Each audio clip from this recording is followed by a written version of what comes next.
this point, it's been a year and a half officially since I registered the business and started to do this full time. Obviously, it was terrifying. Am I gonna just destroy my career? I remember all the hard work, the long nights and the early mornings to jumpstart the business. I'm definitely feeling super grateful that it did work, because it was a risk. My name is Aurelie. I'm 29 years old. I'm a music producer and content creator on YouTube and Instagram.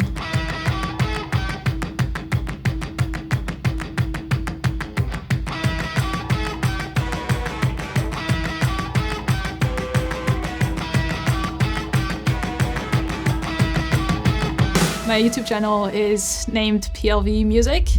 It comes from a tattoo that I have on my arms. Paris, London, and Vancouver, 3 cities that I lived in. And on my other arm, I have a treble clef. Basically, PLV Music was already written on my skin, so it just made sense. When I was a kid, I did a lot of choir. I was attracted to singing and piano. All right, I'm gonna record that. Also, music theory classes. That is so nice. At the time, I didn't know that music could be a job. It was definitely more of a dream. Silent dream, you picturing yourself performing on a stadium and stuff like that. People were telling me, you should go into music. That's better.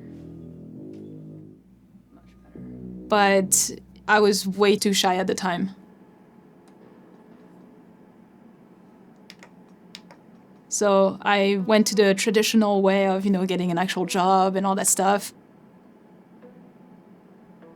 I was doing a job completely unrelated. I was a visual effects artist for movies. I was basically the one removing all the green screen and compositing all the 3D elements in the final plate, and I absolutely loved it. You help people dream and escape reality for a couple hours when they go see the movie. It was just the perfect combination of everything for me at the time. But at some point, the call of the music was too strong. I realized that I wanted to do my own thing. It was just impossible to do both, so I had to make a choice, and I decided to take a bet on myself. Hey guys, PLV here, and welcome on my channel. I recently decided to start my music journey, and I thought that it would be interesting to share it with you. Hey guys, PLV here, and welcome back on my channel. Hey guys, PLV here, and welcome back on my channel. Hey guys, PLV here, and welcome back for another video. If you don't know me, my name is PLV, and I recently started learning music production, and I decided to take you on my journey. My first videos are awkward and cringy to watch, but I'm super proud of them because it got me to where I am today. When I started, I had zero knowledge of music production, just wanted to document my journey from scratch, really from zero, because the idea was really to be able to show to everyone that you can learn anything you want creatively. The first video, I was just trying to get a good lighting. Then I was trying to take care of the audio. Then I tried to take care of the presence, like the talking. All right. Record here. And we're good to go.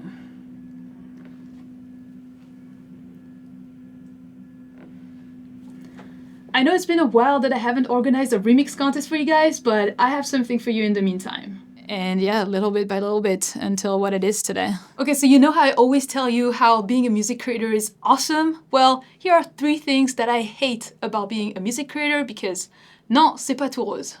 I don't know why people think they can tell me what I should do. That's it, that's my rant.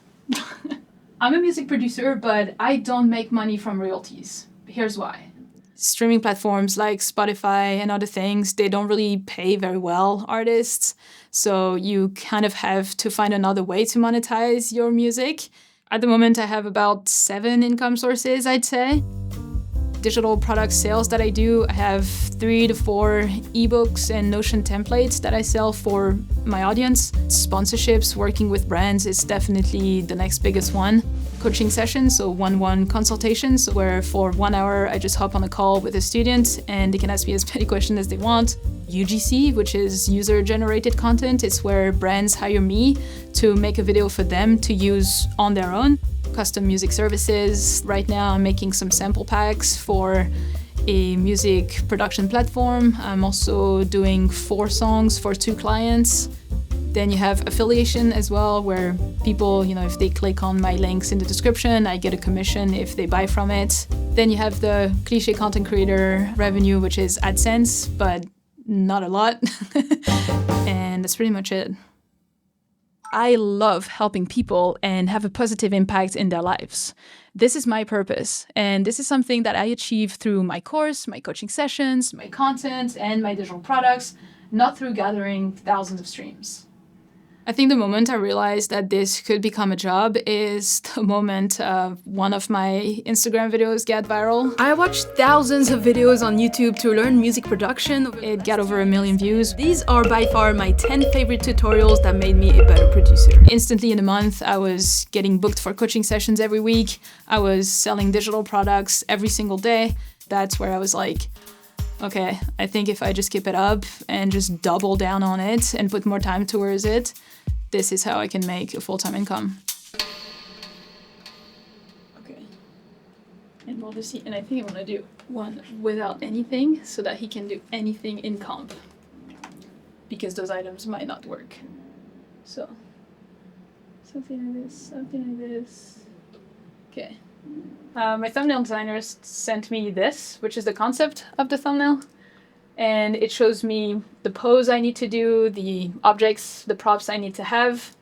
And then I just ran the camera, doesn't bother me, to try and find a pose that looks like it.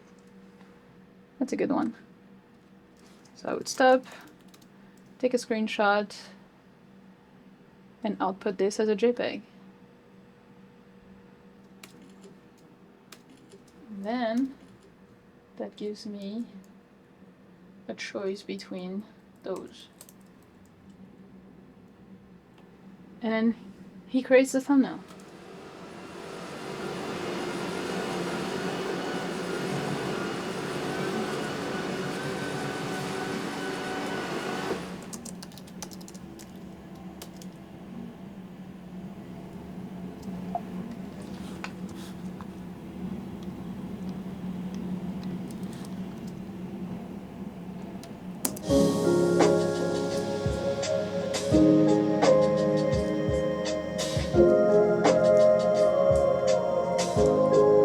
A chill, lo-fi, dreamy kind of track. So this is the DAW. It stands for Digital Audio Workstation, which is basically where we create the song and combine all our instruments together. So the first thing I started this song with was this chord progression over here, which was sent to me by my collaborator Melvin, which was basically the bass idea of the song. He also sent me this bass. And then from there, I just developed the idea into the full song that it is today. The first few things I added is more ambience pads, like this one.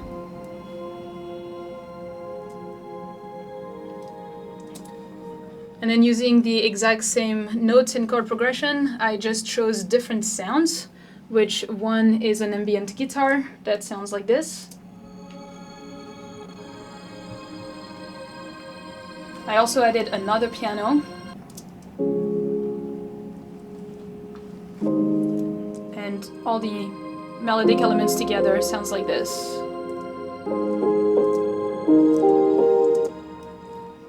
Then on top of that, I added all these organic loops, like some crickets, some mountain artifacts, some city traffic in the background, some ambulance sounds, rain and thunder, and birds, which gives us this. And if I add everything else, you really start to build a mood for the song. Then to make it a little bit more interesting, I added some bells.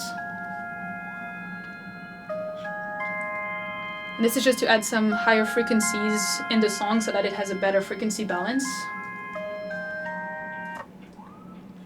And then a couple more melodic elements to add a bit more ear candy and a bit more interestingness to the song. So there's an arp.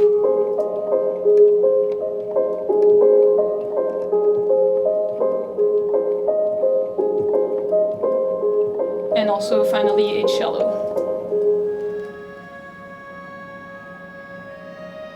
So for the bass, I just used what my collaborator sent me, and I did an extra sub just to cover the really like low frequencies. And on top of the bass,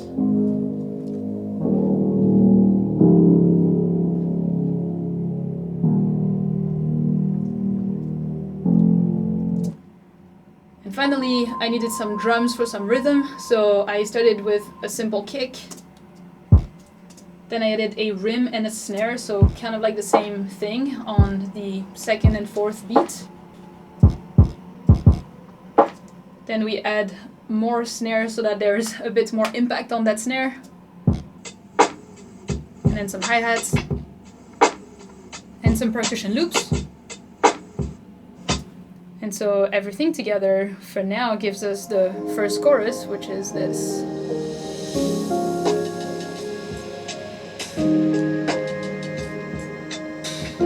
And then just to link everything together, all the parts, what I do is I use a few effects, so some riser and some downlifters, which is just gonna announce the transition. It's just those little two things here. That's it. Which in context sound like this. One thing I really love doing is adding those soft, dreamy vocals into the track. What I use is, it's called Arcade. It's a plugin VST. VST means virtual instrument, where basically on my keyboard I can assign any sound to a key. So here, for example, if I press on this one, I'm gonna have this sound. On another one, I'm gonna have another sound.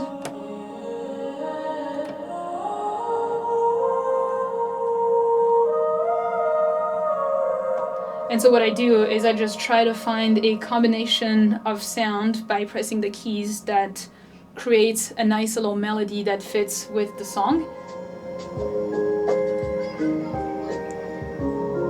And that's a song. So quite a short deadline, but remember that here you're not starting from scratch, you're starting from already a built-in track. Basically, you have nothing to lose, so what are you waiting for? Approved. Nice. Outsourcing the video editing part of the YouTube and Instagram changed my life. That one was fast. Definitely the best investment I've made.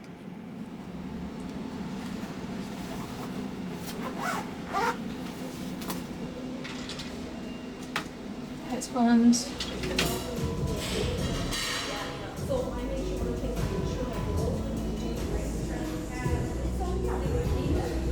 Being my own boss is really cool because I can go work anywhere I want, choose my own hours. Twice a week I try to go work outside as well, at a coffee shop, at a library. I could not do that if I was at a 9 to 5. But it's definitely not all pink and rainbows, you know? There's definitely a lot of cons, like not knowing how much, you're gonna make at the end of the month is definitely a bit scary sometimes. It makes you, focus on just the numbers and things like that, which is not the best things to focus on.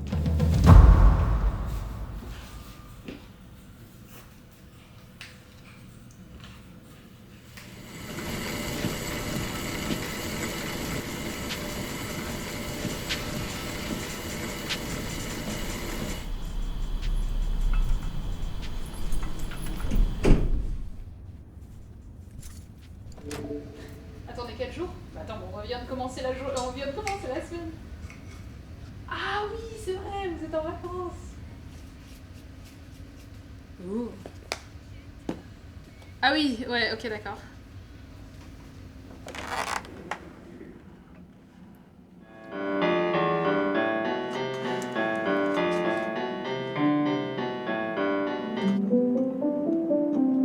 When I think about my favorite artists like Kygo, Martin Garrix, they all know at least one instrument. Garrix is guitar, Kygo is piano, so I try to practice every day.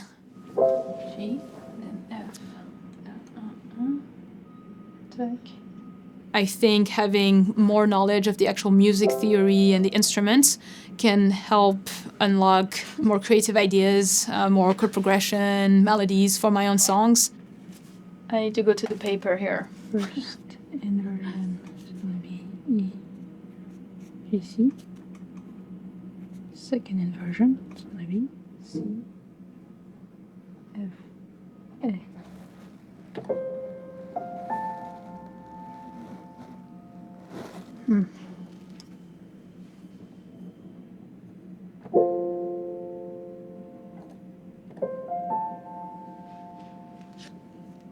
See, that's where I get confused.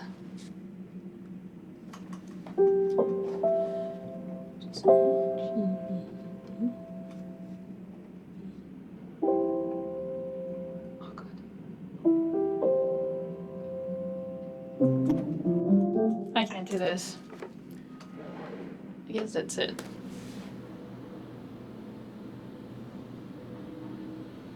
When I quit my job and became my own boss, I thought I was gonna nail it. I thought I was made for that.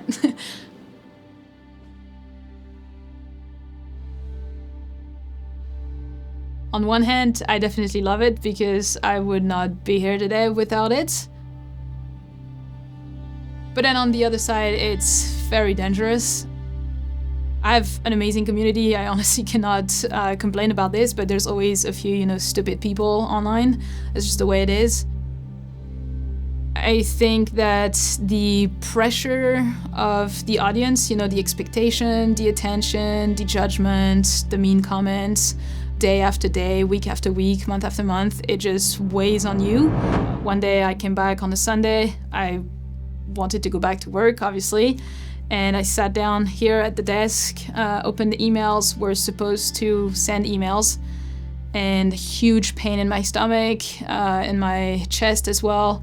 I was completely down. I had to go take a cold shower to not pass out from the pain. It sneaked up on me like this. For 3 weeks I was completely out, could not put a foot in the studio without a huge pain in my stomach, which was anxiety attacks, really. Yeah. Which is still a bit hard to talk about. Yeah.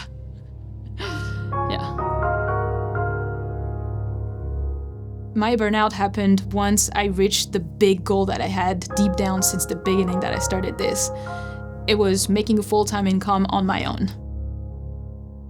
Around September, October, this is what I did, and November I had my burnout because at this point, I had no idea where I was going after that.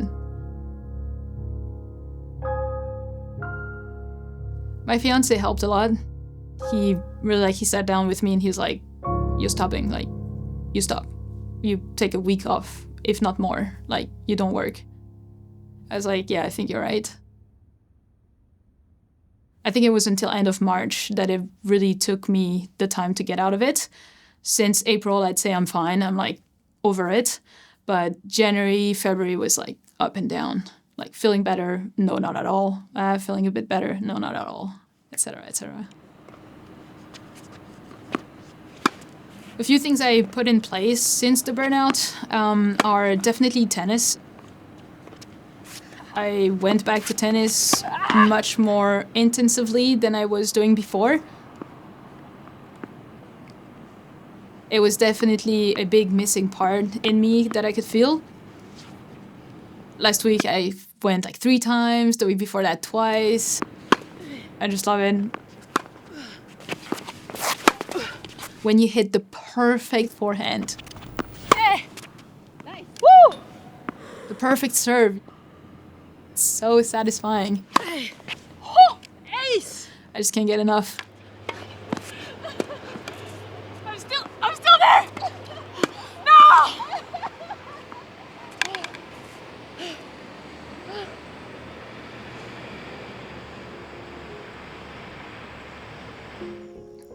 I got so deep into the PLV music aspect of my life that I felt like I completely forgot Aurelie and that I just became PLV fully. So having more balance with my hobby time helped a lot. Since then, I definitely felt like the burnout was coming back here and there, but now I feel like I really recognize the symptoms. If I'm sitting down at my desk doing desk activities and my heart starts to race and it's at 90, 110, if I'm getting irritated easy as well, if I feel like I want to cry as well for no reason, if I feel like I don't want to call my family, you know, that's not normal for me. That's where I know, okay, I need to rearrange a few things or reduce the amount of hours or do more hobby time. So yeah, now I feel like I know a bit more about myself and how my body reacts. I have a list of hobbies on my whiteboard that I just look at and can always think of if I need to take time to do other things. So yeah, reading a book, going to tennis, trying to go work outside as well so that I'm not always in this environment. All this helped a lot.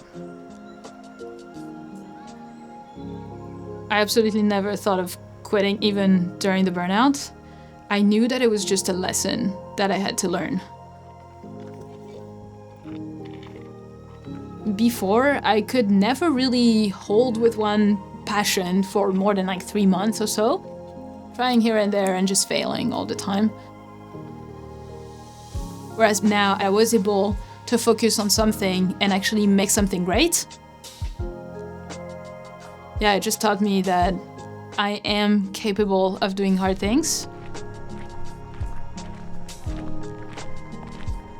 I have this tradition where anytime someone sends me a message or a comment that is amazing, like a testimonial of how much I helped them, what they achieved through my advice, or they tell me to not quit because I helped them so much, I take a screenshot and I put it in a folder called When You Need Some Love. And that's what is the most fulfilling to me, and that's what keeps me going.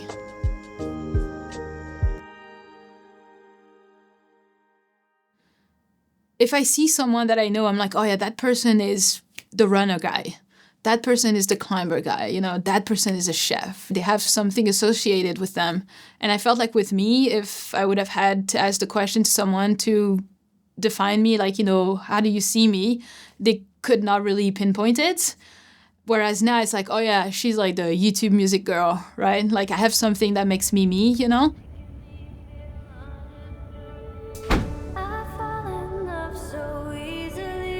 I'm probably the most proud of my YouTube channel because I think it was a deep down dream that I left hidden for the longest time. I think since I was like 18 or whatever, I wanted to start a YouTube channel.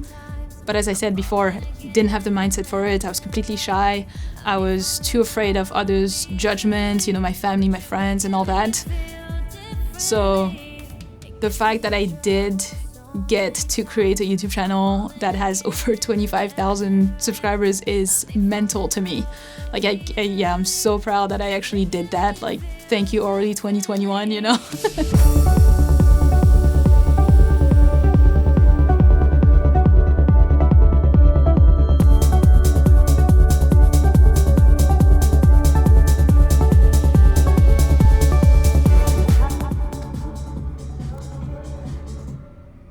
Song idea I have. Don't know if it's gonna turn into something, but I kinda like them.